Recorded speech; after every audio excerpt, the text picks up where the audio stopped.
What's up, guys? My name's Brandon, and welcome back to Apple Weekly. In this episode, we're going to discuss even more new iOS 17 features. We're going to talk about the latest on the iPhone 15 and the upcoming M3 chip, why upgrading your iPhone could literally save your life, a likely release date for iOS 17, a crazy AirTag story, and much more. And as always, if you want to stay updated with everything going on in the world of Apple, be sure to hit that subscribe button down below and also check out the Apple Den newsletter. All right, so let's start by talking about even more iOS 17 features and changes, specifically in Beta 5. Beta 5, for some reason, was a bigger update than Beta 4. So we have quite a few changes to discuss here. But first off, I want to mention, have you guys seen this screen? Did you see this screen when trying to upgrade from Beta 4 to Beta 5? When you tried to update, were you getting this unable to check for update error? Because I think pretty much everybody that I've seen has faced this error. And you basically have to click on try again and it would just reappear. It took forever for the update to actually populate. So if you had this issue, just know you are not alone. This has been going on for pretty much everybody, myself included. So hopefully this latest Beta 5,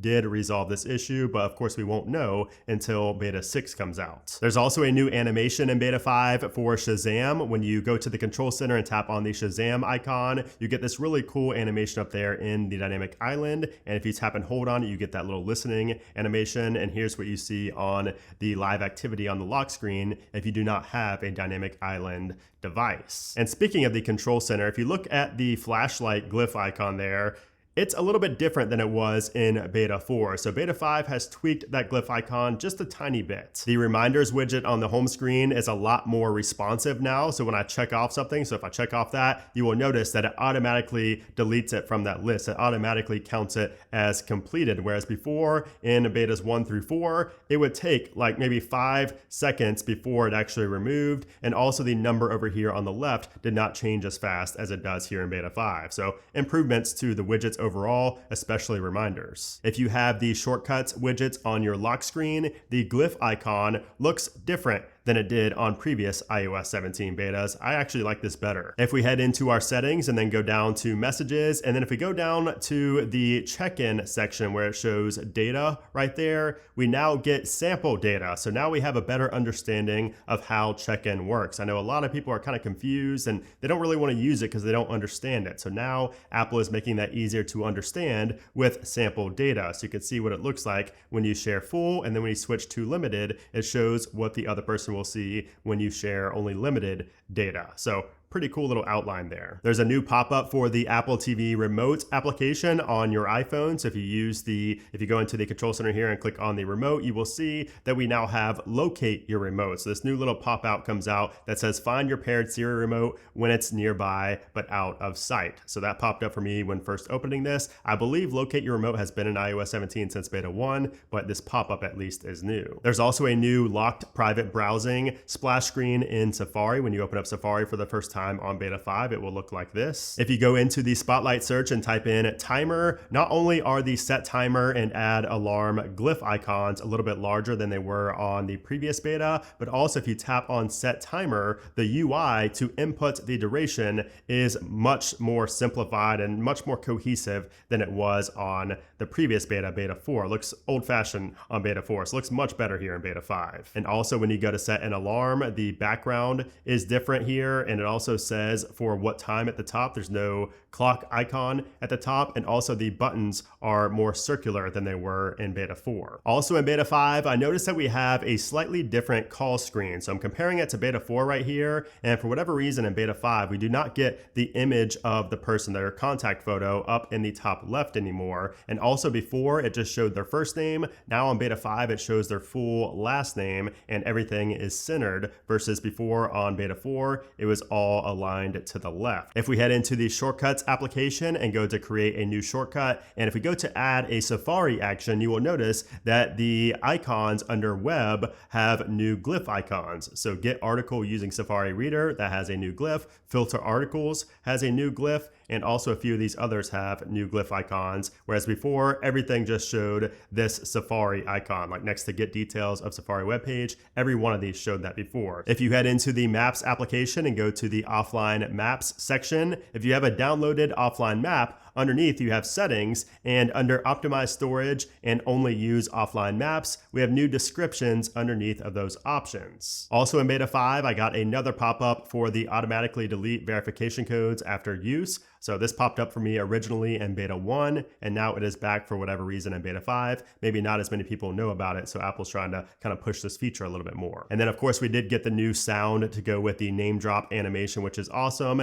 And then also inside of the App Store, I know a lot of people had some mixed opinions on the text changing here. So take a look right here where it says open, get, and update. Before, in pretty much every iOS version since I can remember, these have been all caps. Like update, get, and open have been in all caps, but now it is not. So you can see they are not fully capitalized anymore. So I don't know. I don't see a big difference in this. I actually prefer it to be the way it is now versus all caps. I don't think the all caps really fit in here because nothing else was capitalized inside of the App Store, like the titles and everything. So I think this makes the App Store look a little bit more cohesive and organized. Now, I did also want to mention a few things I found interesting in the code for iOS 17 beta 5. And first off, Apple added a Bitcoin symbol. So they added other currencies as well, but Apple did add a Bitcoin symbol to SF symbols, and this was found by Steve Moser. Also, there were references to the Vision Pro headset's external battery pack. So apparently this will be named the Magic Battery based on code references found in tvOS beta 5. And you can see there are other minor code changes as well here in beta 5. Nothing that stands out too much though. Now, I did also want to mention that in my original What's New video for beta 5, I did mention how when I go to create a new wallpaper and then I tap on photos,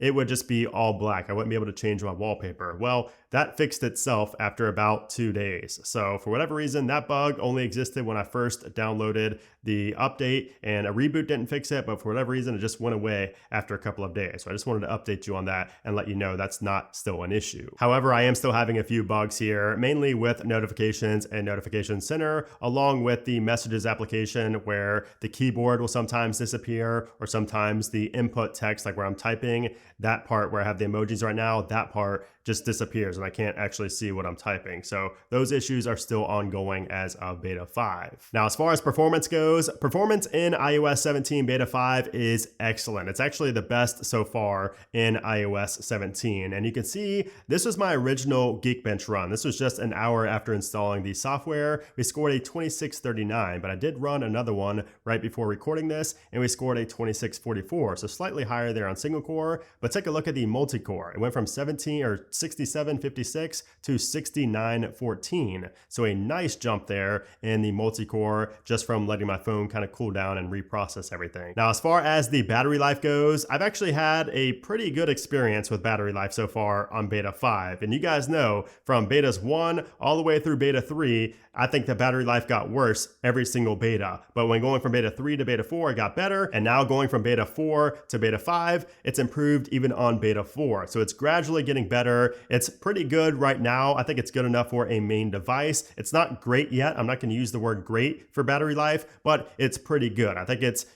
good enough to be on your main device if you only have one device that you use. So I think iOS 17 is fine for a daily driver. And looking at my last 10 days, you will notice, take a look at the WTF right there, Wednesday, Thursday, Friday, and you will see the battery levels as far as activity and my battery usage. It does look to be better than beta 4, even just from looking at the charts, but just me knowing my charging habits and how much I use my phone, I can tell that battery life has improved here with beta 5. Okay, so now let's talk about what to expect next from Apple. So as you guys know from last week's episode of Apple Weekly, next week we should be seeing beta 6 of iOS 17, even though we only got beta 5 this week. And that's because Apple should be switching over to a weekly release schedule for the next few weeks. So I would imagine that we're going to see beta 6 next week on the week of the 14th. Usually it's on a Tuesday or Wednesday, so the 15th or 16th, both of those seem likely for releases. And then after that, we should see beta 7 on the week of the 21st,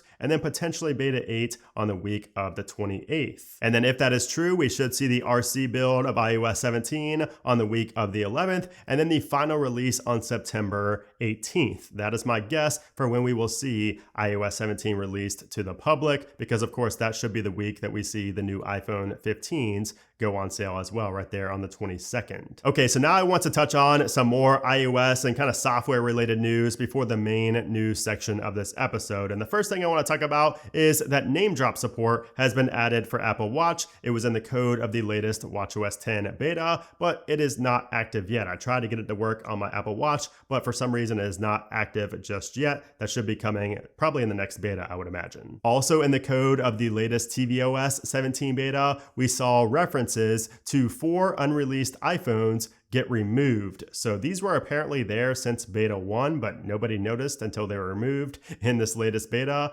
But the identifier sequence here basically confirms the A17 chip for the Pro models. We pretty much knew that with the rumors, but this kind of solidifies that statement and those rumors. Now, if you are running macOS Ventura 13.5, you might have noticed an issue here related to location services. And that's because 13.5 breaks location services for third-party applications. So if you go into your system settings and then go to the privacy and security section and then to location services, 13.5 has no apps listed. So you're basically not able to toggle on your location services for applications. So that's an issue. And, Apple has addressed this. They said they fixed it before, but again, just like screen time, it appears this issue is still ongoing. Now, something I did not expect to see this week is Windows XP running on the Vision Pro headset. So this was shared online in a video from the developers behind UTM, and it shows a Windows XP virtual machine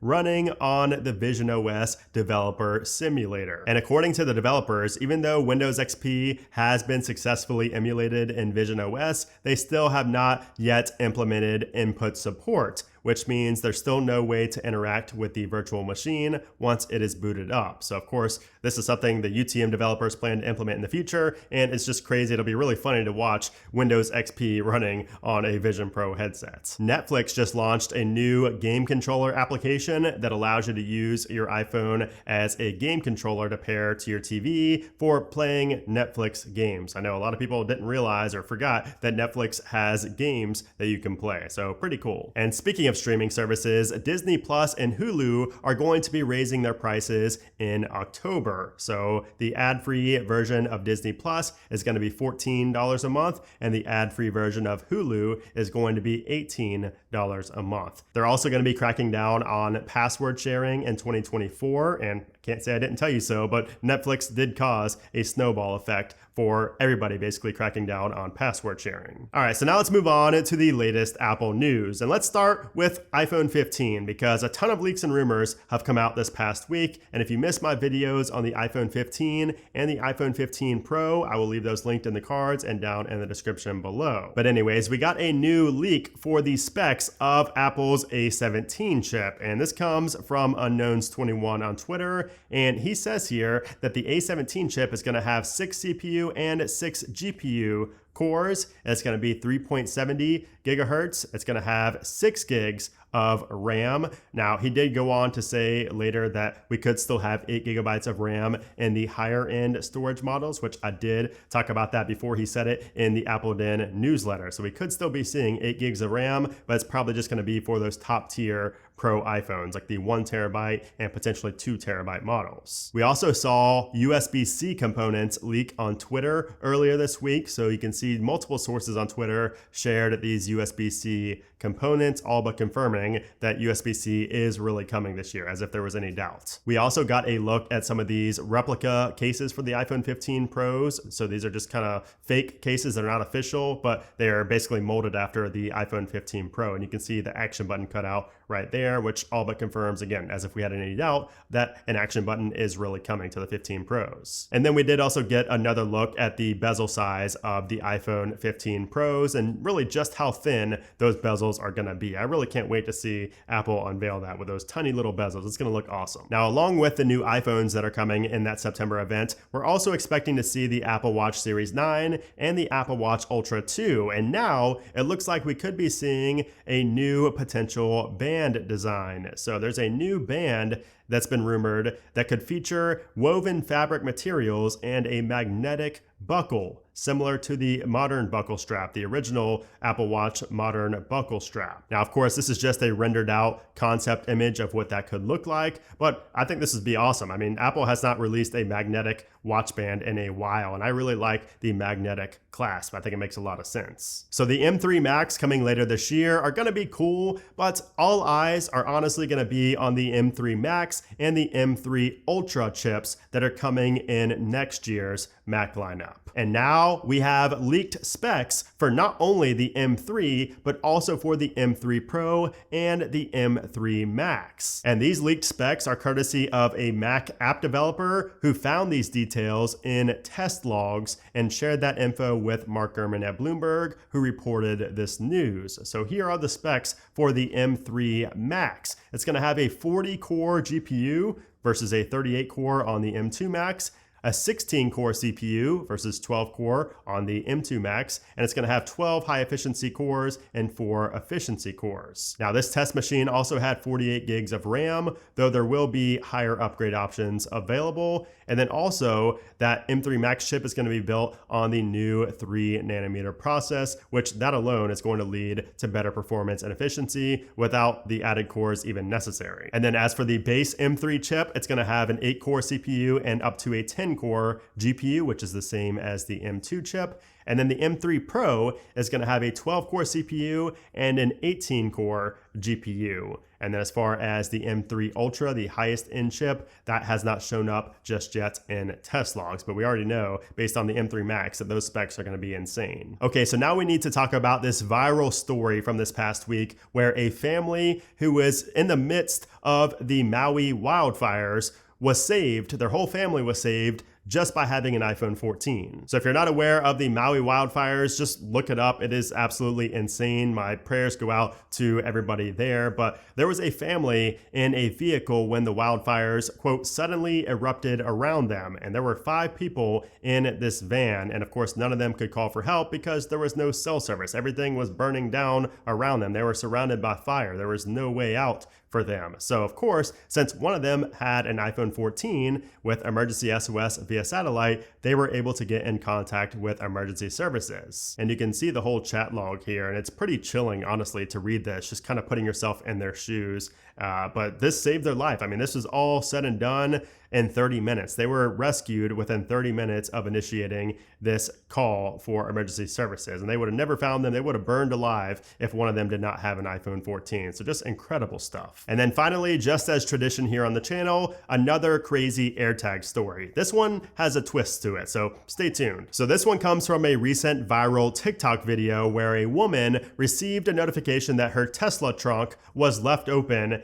while she was at dinner, but she brushed it off. She didn't think it was anything major, and she returned 30 minutes later, shut the trunk, and all was well. But as she's going to bed that night, she gets a text from her bank notifying her of a potential fraudulent transaction that just occurred at a liquor store. So that's when she checks the Find My application and sees that an AirTag that was in her bag is now 10 minutes down the road at an apartment complex. So she and her roommate go to the location, and luckily cops were already there. So she tells them the story of what happened, and they basically just tell her to file a police report. They can't really do anything about it yet. But then the next day, she noticed that the AirTag was at a gas station only 5 minutes down the road from her. And this time, when arriving on the scene, she used precision finding to get closer to the exact location, and that led her to a man in the vehicle again, the same man in the vehicle. And of course, once revealing the tracking information on her phone, the guy takes off. So she again goes to hunt him down and follows him back to his house.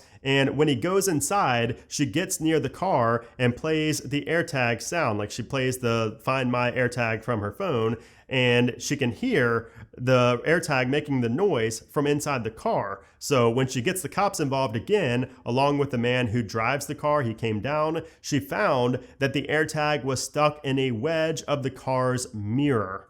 The thief, the real thief, planted the AirTag on a random car. So that person she was chasing the whole time with her AirTag wasn't actually the person that stole her purse. And I do not condone this behavior whatsoever, but that's kind of genius. I hate to say it, I sound wrong just saying that, but that's kind of a genius thing to do. Either that, or the guy could be a genius because he just planted it there to make it seem like somebody else did it, whereas he really had the bag in his apartment.